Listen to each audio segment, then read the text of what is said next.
अस्सलाम वालेकुम नाज़रीन, करीब हुंदी साहब हमारे साथ मौजूद हैं। कर सबसे आज हम सवाल करेंगे, ख्वाब के अंदर इंसान परिंदे देखता है मुख्तलिफ किस्म के, इसको देखना किस चीज़ की अलामत है, क्या तबीर है? आज हम शेख साहब से पूछेंगे। अस्सलाम वालेकुम। वालेकुम अस्सलाम वरहमतुल्लाहि वबरकातुहू। बिस्मिल्लाहिर्रहमानिर्रहीम। वैसा ख्वाब के अंदर इंसान खूबसूरत परिंदा उड़ता हुआ आ रहा है, उसको देखता है। जी जी। इसकी ताबीर होती है खुशखबरी मिलेगी। इसी तरह इसकी ताबीर होती है आज़ादी मिलेगी। इसी तरह इसकी ताबीर होती है कि कामयाबी आपका मुकद्दर बन जाएगी। खुशखबरी किसी तरह की भी हो सकती है जी जी। जिसके आप मुंतज़िर हैं। कामयाबी भी किसी तरह की हो सकती है जो आपकी मेहनत का रिजल्ट है। और इसी तरह इसके साथ साथ जो है तीसरी चीज़ आज़ादी है।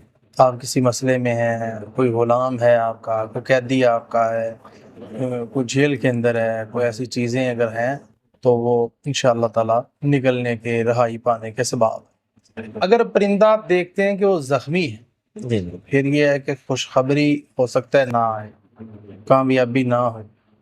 इसी तरह आज़ादी के चांस कम हो सकते हैं। जी। और नहीं, आज़ादी जो है वो मुश्किलात से हासिल होगी। जी। तो ये इसकी मुख्तलिफ ताबीरें थी जो कि परिंदे के रिलेटेड थी, क्योंकि मैंने नाज़रीन के सामने रख दी। बहुत शुक्रिया। जी नाज़रीन, अगले प्रोग्राम में फिर हाज़िर होंगे। हमें इजाज़त दीजिए। अल्लाह हाफ़िज़।